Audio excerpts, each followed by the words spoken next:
কি ক'ব লাগিব কওক, কি সুধিব? আমি যোৰহাট লোকসভা সমষ্টিৰ অন্তৰ্গত ৰাতিপুৱা মাজুলীৰ নামনি মাজুলী আৰু আজি বিয়লি বেলা টিয়কৰ চিপাহীখোলা আৰু এতিয়া আমি এই শিৱসাগৰৰ চাৰিং ইয়াত তিনিওখন সভাত উপস্থিত থাকিলোঁ। ৰাইজৰ বিপুল সঁহাৰি পাইছোঁ আৰু ইয়াৰ পৰা জানিব পাৰিছোঁ যে আমাৰ প্ৰাৰ্থী তপন গগৈ ডাঙৰীয়া খুব বিপুল ভোটত বহু ব্যৱধানত ইয়াৰ পৰা সাংসদ হিচাপে নিৰ্বাচিত হ'ব।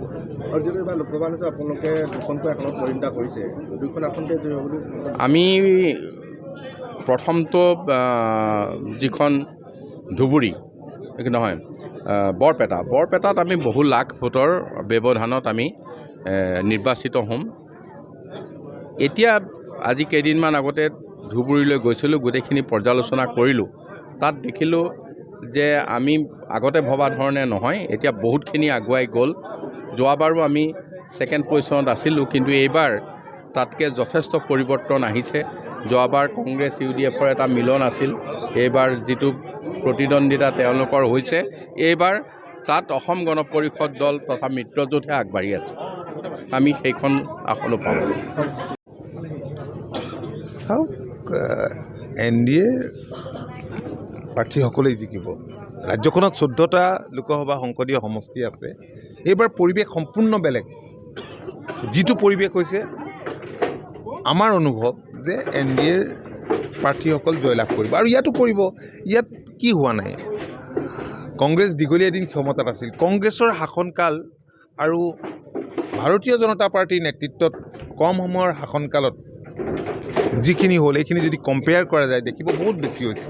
আজি কিছুদিন আগতে নৰেন্দ্ৰ মোদী ডাঙৰীয়া যোৰহাটলৈ আহি মহাবীৰ লাচিত বৰফুকনৰ প্ৰতিমূৰ্তি উন্মোচন কৰাকে ধৰি যিবিলাক প্ৰকল্পৰ আধাৰশিলা শিলান্যাস কৰিলে, তো এই কামবোৰতো কংগ্ৰেছৰ দিনত নহ'ল। কিয় নহ'ল?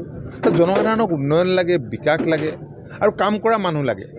আৰু তপন গগৈয়ে সমষ্টিটোৰ 4 চুক চিকি পোৱা এজন ৰাজনীতিক, অহংকাৰহীন এগৰাকী নীৰৱ কৰ্মী। আচলতে মই ভাবোঁ ডেফিনেটলি বিপুল ভোটৰ ইয়াৰ পৰা জয়ী হ'ব।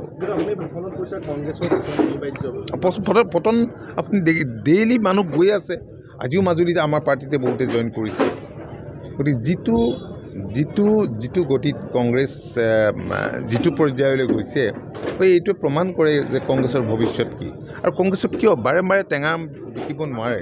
কংগ্ৰেছ দীঘলীয়া দিনৰ কাৰণে শাসনত আছিল। মানুহে বুজি পাইছে, ভোটাৰসকলো ৰাজনৈতিকভাৱে যথেষ্ট সচেতন হৈছে। গতিকে এই সচেতনতাৰ প্ৰতিফলন এইবাৰ বাৰুকৈ এবাৰ ঘটিব অসমত। আৰু যিহেতু আৰু এটা কুৱেশ্যন হ'ল, যিটো পূৰ্ব আমগুৰি সমষ্টিৰ অগপৰ ধ্বজা আছিলে এটা আঞ্চলিকতাবাদৰ, কিন্তু যিহেতু এবাৰ আমগুৰি সমষ্টি নাথাকিব, আমগুৰি সমষ্টিত প্ৰদীপ হাজৰিকা তেওঁ শিৱসাগৰ সমষ্টিত যিহেতু প্ৰতিযোগিতা। চাওক, মানে কথাটো কি, গোটেইটো আমগুৰিটো উঠি গৈ ক'ৰবাত বহি যোৱা নাই। মানুহ আছে ইয়াত, কেইখনমান পঞ্চায়ত নোহোৱা হ'ল, নতুন এটা এলেকাৰ অন্তৰ্ভুক্ত হ'ল আৰু ডিলিমিটেশ্যনটো অসম গণ পৰিষদৰে দাবী। গতিকে এইটোৱে কোনো সমস্যাৰ সৃষ্টি নকৰে। আৰু হয়, আপোনালোকে কোৱাৰ দৰে এই কথা অতি সত্য যে অসম আন্দোলনৰ দুৰ্গ আছিল আৰু অসম গণ পৰিষদ দলৰো এই সমষ্টিটো দুৰ্গ। আৰু এইটো দুৰ্গ কৰি ৰাখিবৰ কাৰণে প্ৰদীপ হাজৰিকা ডাঙৰীয়াই যিখিনি কষ্ট কৰি আছে, যি ত্যাগ স্বীকাৰ কৰিছে, ধাৰাবাহিকভাৱে যিধৰণে কাম কাজ কৰিছে, তেখেত এগৰাকী ভাল সংগঠকো। মই ভাবোঁ যে তেখেতৰ এই কাম কাজৰ জৰিয়তে কেৱল ইয়াতেই দলটোৰ সাংগঠনিক ভেটি মজবুত হোৱা নহয়, বাকী অঞ্চলবিলাকতো হ'ব।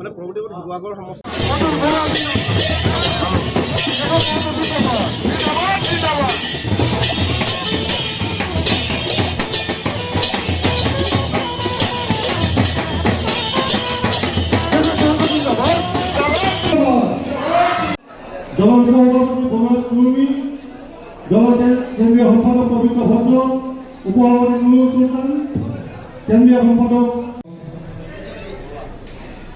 লোকসভা এই নিৰ্বাচনৰ প্ৰথম পৰ্যায়ৰ ভোট গ্ৰহণ আৰম্ভ হ'ব। তাৰ বাবে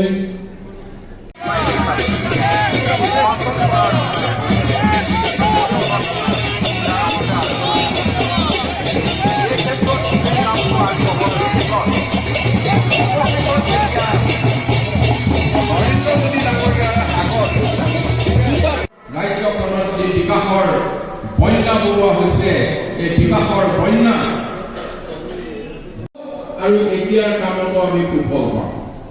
যে মই আশা কৰিছোঁ যে ভৱিষ্যতৰ কামো আমাৰ সহজ হ'বৰ কাৰণে আৰু এতিয়াও আমি সুফল ইয়াৰ পাছতে আমাৰ বিধানসভা সমষ্টিৰ সন্মানীয় জ্যেষ্ঠ কৰ্মী শ্ৰী জগদীশ গগৈ কিমান হাজাৰ কোটি টকাৰ প্ৰকল্প শিলান্যাস আৰু সম্পূৰ্ণ হোৱা প্ৰকল্পৰ যিবোৰে দিন শাসনৰ গাড়ীত আছিল আৰু 2001ৰ পৰা ধাৰাবাহিকভাৱে 2000 শ্ৰী কেশৱ ডাঙৰীয়া আমি এখনি অংগবস্ত্ৰৰে আদৰণি জনাব বিচাৰিছোঁ আদৰণি জনাব আমাৰ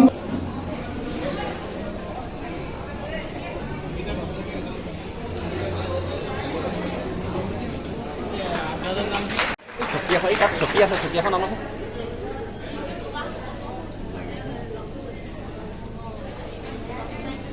ইয়াৰ পাছতে আমি